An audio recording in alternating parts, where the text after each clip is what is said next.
दोस्तों को मेरा सलाम पहुँचे। मैं हूँ वाहिद नसीम। आप देख रहे हैं फोर्थ व्यू और एक बहुत गंभीर विषय के साथ आपके साथ हूँ। दोस्तों, हम आगे बात करने वाले हैं थोड़ी सी डिप्लोमेसी, जियोपॉलिटिक्स की सूरत हाल की भी। कुछ सवाल सोशल मीडिया पे मुझसे पूछे गए, उनके जवाब भी देने की कोशिश करूँगा। और जो फ़िलहाल करंट इशू है वो ये है कि पाकिस्तान में एक गैर मुस्लिम को ईशा निंदा के नाम पर या अभी तक वो कुछ क्लियर नहीं है कि ये गुस्ताख़ रिसालत है कि नहीं है, मगर एक इंसान को भीड़ ने, मॉब ने इकट्ठे होकर मॉब लिंचिंग की, उसको मारा और उसको जला दिया गया। और यहाँ पर नारे भी लगाए गए, धार्मिक नारे भी लगाए गए। मुझे लगता है कि यहाँ आज तमाम दुनिया में आलम इस्लाम को, मुसलमानों को और मज़हबी रहनुमाओं को सोचने की ज़रूरत है।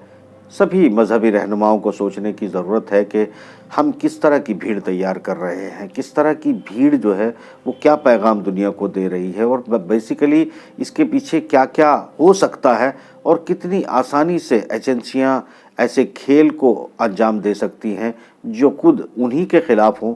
जिन जिन भी धर्म, मैं पर्टिकुलर एक धर्म की बात नहीं कर रहा हूँ, जिन जिन धर्मों के लोग इस तरह के मॉब इकट्ठे हो रहे हैं, लिंचिंग कर रहे हैं और जिस तरह की भीड़ किसी इंसान की जान ले लेती है, दरअसल इसके पीछे की जो सूरत हाल होती है वो किस किस तरह की होती है, मैं अपना नज़रिया पेश करता हूँ। ज़रूरी नहीं कि मेरी बात से आप सहमत हों या ना हों, ये आपकी अपनी मर्ज़ी पर निर्भर करता है। मैं ये समझता हूँ कि आज की तारीख में ज़रूरी है इस तरह के हालात में बोलना, और उन लोगों द्वारा बोलना जिन लोगों के अपने मज़हबों में भी इस तरह की बातें हो रही हैं, क्योंकि एक ही कतार में खड़े हो जाना बहुत अच्छी बात नहीं है। यहाँ मैं बेहद अफसोस के साथ ये बात कह रहा हूँ कि अभी तक कोई इसकी वजाहत नहीं हुई है। पाकिस्तान के प्रधानमंत्री ने भी पूरी तरह से ऐलान किया है कि वो एक्शन लेने जा रहे हैं और सख्त कार्रवाई करेंगे, और यहाँ तक कि पाकिस्तान के फौजी कमांडर ने ये कहा है कि इस पर सख्ती से इस मामले को लिया जाए और निपटा जाए। और भीड़ का मनोबल आपने देखा होगा कि जिन लोगों ने वो मॉब लिंचिंग की है वो किस तरह शान से बता रहे थे कि हमने ये किया, वो किया और हमने मॉब लिंचिंग कर दी। इसी तरह की शान शौकत की बात हम पिछले दिनों से भारत में भी देख रहे थे। लगातार इस तरह के ही कुछ, इसका हेड एंड टेल, मतलब कुल मिला के, बल्कि ये दोनों को, सिक्कों को एक ही तरफ अगर रख लें तो कोई अलग बात नहीं होगी। यहाँ मेरा कहने का मतलब ये था कि तमाम इस तरह के लोगों को शायद अवेयरनेस फैलाने की ज़रूरत है कि ये सब क्या है और क्या हो रहा है। क्यों ऐसा मैं कह रहा हूँ? देखिए, हालात बदलते हैं, दुनिया बदलती है, ज़रूरियात बदलती हैं, और ऐसे बदलते हालात को आम आदमी बहुत ज़्यादा नहीं बदल पाता। या तो लीडरशिप बदलती है, या फिर मजहबी लीडरान बदलते हैं, या फिर जो है अंतर्राष्ट्रीय एजेंसियां बदलती हैं। और अंतर्राष्ट्रीय एजेंसियां पूरी दुनिया के खेल, फर्स्ट वर्ल्ड वॉर में भी मेरे बहुत सारे प्रोग्राम मैंने आपको डिलीवर किए हैं, जिनमें किस तरह के युद्ध के पीछे के खेल थे, उनमें कौन कौन सी कॉन्स्पिरेंसियाँ काम कर रही थी, किस किस एजेंसियों ने क्या क्या किया, ये सब मेरे ख्याल से मैं अपने प्रोग्रामों में बता चुका हूँ। सेकेंड वर्ल्ड वॉर की वजूहात, उसके पीछे एजेंसियों का रोल और दुनिया का अंजाम, ये भी मैं इस पर डिस्कस कर चुका हूँ। आने वाली दुनिया में आप लोग देख रहे हैं कि किस तरीके से कोरोना की महामारी किस तरह का खेल खेल रही है। लोग परेशान हाल हैं और नए नए वेरिएंट चेंज हो रहे हैं, नई नई सूरत हाल बदल रही है रोज़। ये जो चल रहा है ये सब एक ऐसा लगता है मुझे कि कहीं ना कहीं से सेंट्रली ऑपरेट हो रहा है, और यहाँ इसको यहाँ तक पहुँचने में बहुत सारे साल लगे होंगे, बहुत सारा वक्त लगा होगा। अलग अलग देशों में अलग अलग तरह की भीड़ तैयार की गई है। सैकड़ों साल भी लगे हों तो कोई बहुत बड़ी बात नहीं कही जा सकती। और एक ऐसी भीड़ जो उन्हीं के देशों के, उन्हीं की जनता के, उन्हीं के अपने लिए आत्मघाती साबित हो, इस तरह के जो तासुर लोगों के अंदर पैदा कर दिया गया, तो ये सब कुछ होता रहा। मगर ये ऐसे देशों के जो विकासशील या मतलब अभी शायद विकास शुरू भी नहीं किया है। ऐसे देशों की जनता जो है उनके एजुकेशन सिस्टम में क्या है मैं नहीं जानता। एक एग्जाम्पल देकर बताने की कोशिश करूंगा कि ऐसी चीज़ों के पीछे क्या क्या हो सकता है, फिर आप फैसला करें कि आपको क्या अब आगे क्या करना चाहिए और किस तरह की आवाज़ की शायद आपकी ज़रूरत है। देखिए, मैं पहले भी अपने कई प्रोग्राम में आपको बता चुका था कि एजेंसियां हर देश में, हर इलाके में जो रेटिंग एजेंसियां होती हैं, राजनीतिक पार्टियों के लिए लॉबिंग करके देने वाली अलग एजेंसियां होती हैं, फाइनेंस अरेंज करने वाली और फाइनेंस को डीकम्पोज यानी कि एक तरह से उसको तितर बितर करने वाली अलग एजेंसियां हैं, युद्ध करवाने वाली अलग एजेंसियां हैं कि कहाँ पर माहौल बनाना है, कहाँ पर नहीं बनाना है, और युद्ध को रोकने वाली कुछ एजेंसियां वो भी हैं जो अपना काम करती हैं। वो इसमें कौन हारता है कौन जीतता है ये एक अलग बात है। यानी पूरा गेम पीछे बैठकर एजेंसियां खेलती हैं और वो आपकी मानसिकता को रीड करती हैं, और रीड करने के बाद जिन्हें इस भीड़ की ज़रूरत होती है उस भीड़ के लिए, देखिए इसको आप कैसे समझेंगे। जो टेलीविज़न पर आप एडवर्टीजमेंट देखते हैं या अखबारों में एडवर्टीजमेंट देखते हैं या रेडियो पर एडवर्टीजमेंट सुनते हैं, ये कैसे वो प्लान करते हैं, इसको मीडिया प्लानिंग कहते हैं। ये मीडिया प्लानिंग कैसे की जाती है? मीडिया प्लानिंग कुछ इस तरह से की जाती है कि एक सॉफ्टवेयर है, वो सॉफ्टवेयर डिज़ाइन किया गया है जिसे आप टेम, बार्क या डाट के नाम से जानते हैं। ये कैसे किया जाता है ये मैं बता दूं कि टेम भी जो है वो अमेरिकन कंपनी है और ये वो नीलसन के अंडर में काम करती है। और बाकी एजेंसियों के बारे में मैं क्या बात करूंगा कि आप खुद ढूंढें, खुद तलाश करें एजेंसियों का खेल कैसे कैसे काम किया जाता है। एक कोई भी चीज़, कोई प्रोडक्ट बनाने वाली कंपनी वो कहती है कि मैं ये प्रोडक्ट बनाता हूँ, यानी मैं बच्चे के लिए कोई प्रोडक्ट बनाता हूँ, या मैं ये महिलाओं के लिए जो 15 से 34 साल के बीच की महिलाएं हैं उनके लिए ये प्रोडक्ट बनाता हूँ।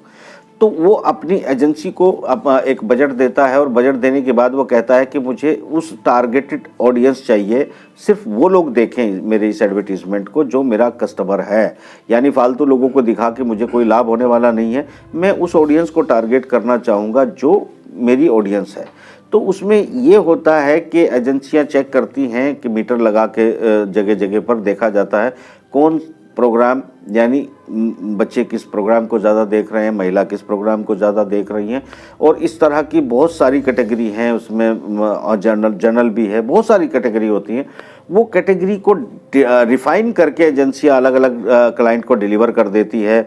मेल्स यानी कार बनाने वाली का कस्टमर कौन होगा, कॉस्ट्यूम्स बनाने वाली, मेकअप वाली इंडस्ट्री, और बच्चों के प्रोडक्ट और दूसरी चीज़ें बनाने वाली कंपनियों के जो एडवर्टीजमेंट है, ये एजेंसियां सभी तरह के कस्टमर्स को अलग अलग करके अपने अपने क्लाइंट के हवाले कर देती हैं, और वो क्लाइंट उसकी एक कॉस्ट निकालते हैं, कीमत निकालते हैं, और उस कीमत के हिसाब से एडवर्टीजमेंट डिलीवर कर देते हैं। ये बात इसलिए भी आपको एक एंगल से बता दूं कि एक प्रोग्राम होता है जिस प्रोग्राम के लिए एक जो एडवर्टाइज़र है जो कॉस्मेटिक प्रोडक्ट बनाता है, वो उसकी 10 सेकंड की कीमत 1 करोड़ भी दे सकता है, 1 लाख भी दे सकता है, और 1000 भी दे सकता है। मगर जिसकी वो सपोज करो उसने 10,000 रुपये पर 10 सेकंड का रेट कॉस्ट किया है, इसी प्रोग्राम के लिए जो कार बनाने वाली कंपनी है, जो मेल प्रोडक्ट है, यानी वो मेल प्रोडक्ट बनाने वाली जो इसको मैच नहीं करेगा और इसमें उसकी कॉस्ट आएगा रेशो मुश्किल से 2 या 3% महिलाएं जो हैं वो अपनी चॉइस से कार खरीद सकती हैं। तो यानी कि जो वो 90 या 97-98% जो इसका व्यूवरशिप है वो इसकी बायर नहीं है, तो वो इसके 10,000 रुपये कोट नहीं करेगा। अगर ये प्रोग्राम वाला उसका भी ऐड चलाना चाहता है तो वो इसको 1,000-2,000 के करीब जो है कोट करेगा। तो कुल मिला के एक ही प्रोग्राम के 2 क्लाइंट होते हैं और 2 क्लाइंटों के रेट अलग अलग होते हैं। ये यानी जिसकी ज़रूरत है, जिस तरह की ऑडियंस जिसको चाहिए, वो उसी की कीमत अदा करता है। ये है एजेंसियों का रोल। इसी तरह कौन सी किस पार्टी के लिए, किस नेता के लिए, किस देश के लिए, किस तरह के लोगों की मानसिकता उनको चाहिए, उस तरह के लोगों के लिए किस तरह की शब्दावली वो चुने, किस तरह के एजेंडाज चुने, किस तरह की लिंचिंग रोकें या लिंचिंग करवाएं, ये सारा का सारा एजेंसीज जो है वो डाटा कलेक्ट करती है। कैसे कलेक्ट करती है, कैसे देखती है कि वो किस तरह की, किस लेवल के उनको थॉट चाहिए होती है, थॉट प्रोसेस किस तरह का आएगा, जब वो ये सिलेक्ट कर पाएंगे कि आम जनता को हम किस तरीके से टारगेट करके अपने ऑडियंस बना सकते हैं या अपनी ज़रूरत में उनका इस्तेमाल कर सकते हैं। यहाँ ये एजेंसियां करती हैं, जैसे आपने सुना होगा कि कभी आपने कि काला बंदर आ गया है, दिखाई किसी को नहीं दे रहा है और कई लोग जख्मी भी हो जाते हैं और फिर वो पुलिस भी पहरा देती है, आम जनता भी पहरा देती है और पूरा का पूरा 1 महीना 2 महीना 6 महीने सीजन निकल जाता है, न वो बंदर मिलता है न सबूत मिलता है। अफवाह रोज नई नई दिन में 4 बार उठती है और आपको लोगों को पता लगता है इस घर में देखा, उस दीवार पे देखा, फला छत पे देखा और उसमें से हजारों लोग जो हैं आपको ऐसा लगता है कि सचमुच इन्होंने देखा होगा। कोई फुटप्रिंट नहीं होता। कभी बच्चे उठाने वाले आ जाते हैं तो लाखों बच्चे आपको उठते हुए नजर आते हैं, फिर बच्चों की आप गिनती करते हैं तो पता चलता है उठे नहीं है किसी के, मगर बच्चे लाखों जो है अफवाहों में उड़ जाते हैं। कभी बाल कतरे जाते हैं तो कुछ लोग जो है वो जब अफवाहें चलती हैं तो कुछ लोग तो उसमें से अपने बाल खुद ही कतर लेते हैं अपने अपने सिस्टम को देखकर, यानी अफवाह पूरी तरह से फैल जाती है। वो ये देखते हैं एजेंसियां कि किस लेवल के जहन जो है इस देश में रहते हैं, किसी भी देश के में हो सकते हैं, वो उस अलग अलग देश में अलग अलग जो मीटर लगाते हैं कि उनकी मानसिकता का पैरामीटर जानना है कि वो किस लेवल पर बेवकूफ़ बन सकते हैं, फिर वो किस उनकी चाह और सोच क्या है, किस फैंटेसी में ये लोग जीते हैं, उसी को उभारने की कोशिश की जाती है। उसको उभार कर फिर उसके लिए जुमले चुने जाते हैं, उसके लिए वीडियो बनाए जाते हैं, उसके लिए गुरु चुने जाते हैं, उसके लिए नेता बनाए जाते हैं, बयानबाजी उसी सैंपल के हिसाब से वो कंटेंट उनको डिलीवर किया जाता है कि आप इस कंटेंट को लोगों को बताइए तो लोग आपको पसंद करेंगे या नहीं पसंद करेंगे। यानी मानसिकता का पूरा कैलकुलेशन जो है वो मीडिया प्लानिंग करके या उसको पॉलिटिकल प्लानिंग कह सकते हैं करके जो है वो डिलीवर कर दिया जाता है। और वो डिलीवर करने के बाद ये पॉलिटिकल पार्टियां, लीडरशिप इन व्यूवरशिप का इस्तेमाल कर लेती है। मैं किसी गलतफहमी का शिकार नहीं हूं कि मैं 1 सेकंड के अंदर दुनिया बदल दूंगा, क्योंकि लाखों करोड़ों लोग जिनके पास पूरी दुनिया की ताकत, पैसा, शोहरत और सत्ताएं मौजूद हों, एक अदना सा इंसान जो एक छोटी सी टेबल पर बैठकर आपसे गुफ्तगू कर रहा हो और वो दुनिया बदलने का और इतनी बड़ी भीड़ का जो है मानसिकता को चेंज कर देना या उसमें अवेयरनेस लाने की गलतफहमी का शिकार हो जाए, तो मुझे नहीं लगता कि मुझे होना चाहिए। मैं नहीं हूँ, मगर मैं अपनी जिम्मेदारी से फारिग होना चाहता हूँ। वो आपकी अपनी सोच है, वो जैसा आप सोचें आप देखें। मैं अपनी जिम्मेदारी से फारिग होते हुए ये कहना चाहता हूँ कि जिस तरीके की भीड़ हम तैयार कर रहे हैं, उन लोगों को, वो जो लोग मॉब लिंचिंग में शामिल थे पाकिस्तान में, अगर उनमें से आप पकड़ के किसी से पूछेंगे कि तुमने फजर की नमाज़ पढ़ी थी, कि मैं यकीन के साथ कहता हूँ कि 99% उनमें से किसी ने फजर की नमाज़ नहीं पढ़ी होगी और वो जोहर से पहले जो है मॉब लिंचिंग कर देंगे। और उनसे पूछो कि तुमने जोहर की नमाज़ पढ़ी थी कि नहीं, तो वो असर से पहले मॉब लिंचिंग कर सकते हैं, मगर असर की नमाज़ उन्होंने नहीं पढ़ी होगी। कुरान तो उन्होंने शायद जो है ज़रूर पता नहीं पढ़ा होगा कि नहीं पढ़ा होगा, मतलब तो बिल्कुल नहीं समझा होगा, इसमें कोई शक नहीं है। और जब हम इन सब तमाम चीज़ों को कायदे से नहीं पढ़ते हैं तो फिर हमारे दिमाग को देख लिया जाता है, जांच लिया जाता है, उसके बाद हमको किस तरह के जुमले और किस तरह के लोगों को घड़कर हमारे सामने चेहरे के तौर पर लाया जाए, वो फंडामेंटल तैयार किए जाते हैं और वो पूरे के पूरे डिलीवर करने की कोशिश की जाती है ताकि उस ट्रैप में लोग फंस जाएं। यही वजह है कि इस्लाम में हराम होते हुए भी आतंकवाद इस्लाम के नाम से पूरी दुनिया में जाने लगा। रेडिकल इस्लाम और इस्लामिक आतंकवाद शब्द की जो है टेलीविज़न से लेके, रेडियो से लेके, अखबारों में भरमार आपने देखी होगी। ये वो बात है कि जिस शब्द के मायने ही शांति हो और समझौता हो, उसी नाम का मतलब जो है वो आतंकवाद में बदल दिया जाए।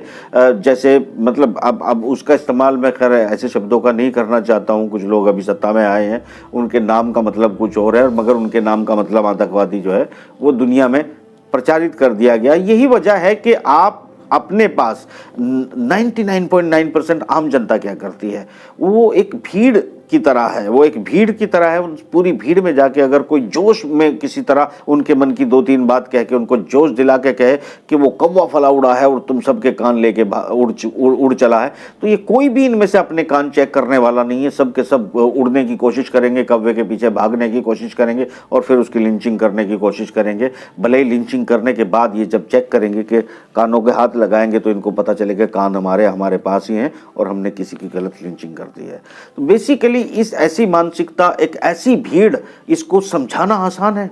नहीं लगता कि आसान है, क्योंकि 1 या 2 या 4 या 10 लोग हैं जो समझा रहे होंगे और लाखों करोड़ों लोग हैं जो चंद सिक्कों की चमक के लिए गलत तरीके से रोटी रोज़ी कमाने के लिए अपने आप को गुरु भी कहते हैं, और वो पैसा इकट्ठा करने के लिए, लोगों को धोखा देने के लिए इंसानों को मॉब लिंचिंग करने जैसे उकसावे करते हैं, और ये दुनिया में अशांति फैलाने के लिए ऐसे ऐसे भड़काऊ बयान देते हैं, ऐसे ऐसे अंदाज में तकरीरें करते हैं या भाषण देते हैं या मंत्र पढ़ के सुनाते हैं, जिससे लोगों में उकसावा आ जाता है। और उकसावे में वो कभी किसी को पकड़ के रास्ते में कुछ भी कर देते हैं, कभी वो पहलू खान बना देते हैं, तो कभी जो अभी श्रीलंका के नागरिक को पाकिस्तान में शहीद किया है, माफ़ कीजिएगा जो उसको मतलब मैं शहादत जैसे शब्दों का इस्तेमाल ही नहीं करना है, मैं ये क्योंकि ये सब शब्दों की भी व्याख्या की गई है, मतलब जिसे मार दिया गया है, लिंचिंग कर दी गई है, उसके लिए मैं माफ़ी मांगता हूं कि मैंने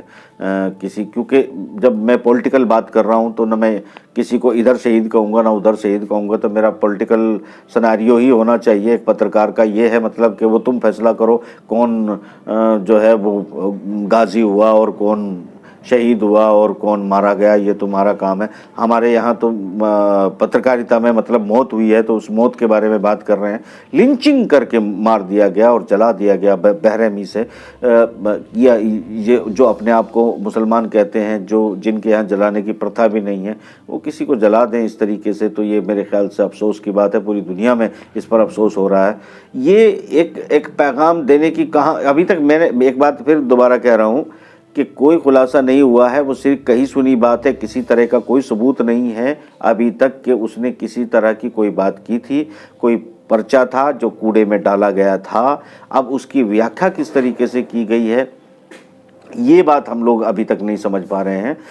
मगर एक चीज़ आपको देखने को मिलेगा कि जो सूरत हाल मैंने कहा कि भारत में भी आपने देखी, पाकिस्तान की भी सूरत हाल देखी आप, एक ये जिस संगठन के नारे लगाए गए जो तमाम दुनिया में फैलाए जा रहे हैं, उसके अध्यक्ष को जो है गिरफ्तार किया हुआ था पाकिस्तानी सरकार ने, और क्योंकि वो फ्रांस के जो राजदूत है उसको बाहर भेजना चाहते थे और निकालना चाहते थे पाकिस्तान से, और पाकिस्तान की ग्लोबल वर्ल्ड की एक मजबूरी है कि वो किसी के राजदूत को इस तरह नहीं निकाल सकते, तो उसको आज़ाद कराने के लिए इसी तरह की भीड़ सड़कों पर आई और पूरा प्रेशर सरकार पर बनाया। शायद कोर्ट ने उनको रिहा किया, या कोर्ट देखिए क्या है, तो कोर्ट के बारे में ज़्यादा बोलना ठीक नहीं है। दुनिया में कोर्ट भी हम ही हैं, पुलिस भी हम ही है, सरकार भी हम ही है, सत्ता भी हम ही है, सब इंसान होते हैं। जहाँ जिस तरह की मानसिकता, जिस तरह के लोग ज़्यादा हो जाते हैं क्योंकि लोगों में से ही पुलिस आती है, लोगों में से ही फौज आती है, लोगों में से ही प्रधानमंत्री आते हैं, लोगों में से ही वकील और जज भी बनते हैं, तो वो कहीं और से उतर के नहीं आते, आसमान से नहीं आते। कोई मेरे ख्याल से जिस तरह की मानसिकता जिस भी देश में पाई जाती है, फिर पूरी मशीनरियां भी उसी मानसिकता की होती हैं, क्योंकि वो लोगों के बीच में से ही आते हैं, आसमान से कोई नहीं उतरता है। तो जैसी जनता जहां पर होगी वैसे ही उनके जो है जज होंगे, वैसे ही उनके रहबर होंगे, वैसी उनकी फौज होगी, वैसी ही उनकी पुलिस होगी। ये कोई नई बात नहीं है। अलबत्ता आम आदमी को फिर भी मैं कह रहा हूँ कि समझाना बड़ा कठिन काम है कि उनको, क्योंकि उनके जो आइडियल आइकन जो होते हैं वो कभी चेक नहीं करते जाके कि इनके इसके पीछे क्या, इनका मतलब क्या है, इनके पीछे क्या मकासद हो सकते हैं। क्योंकि ये जो एजेंसियां एक तो मानसिकता जो है वो जांच के देती हैं लोगों को कि किस किस की मानसिकता को हमने चेक करना है। ये मानसिकता जो चेक हमने की है, इसका दूसरे जिसने इससे करवाई है पैसे दे के उसका क्या इस्तेमाल करने वाला है। कई बार एक देश दूसरे देश के खिलाफ जो है ऐसी भीड़ को इस्तेमाल करने के लिए एजेंसियों का सहारा लेता है, और वो उसके अंजाम ऐसे होते हैं कि मान लिया सपोज करो कि रशिया चाहता है कि वो चाइना के अंदर, रशिया चाहता है कि अमेरिका के अंदर वो किसी तरीके की अनारकी फैलाए, और अनारकी फैलाने से अमेरिका को कमज़ोर कर दे, और वहाँ की जो पॉलिटिकल विल है, फौजों की जो विल है, कंपनियों का जो आत्मविश्वास है, और उन देशों पर जो उनके साथ जुड़े हुए लोगों का आत्मविश्वास है, उसको कम करना है, कम करके कमज़ोर करना है। तो बहुत आसान है कि वो अपनी एजेंसियों को फंडिंग करते हैं और इस तरह की भीड़ इकट्ठे करते हैं। पहली बार आप देख रहे होंगे कि अमेरिका के अंदर दुकानें जलाई जाती हैं पूरी तरह से, एक मुद्दत के बाद दुकानें जलाई जाती हैं, दुकानों के साथ में बाज़ार लूटे जाते हैं, और फिर आज कभी आपको विपक्ष नज़र नहीं आता था, अमेरिका में अब विपक्ष नज़र आने लगता है। चूँकि एक भीड़ समर्थन में खड़ी होती है तो दूसरी भीड़ मुखालिफ होकर खड़ी हो जाती है।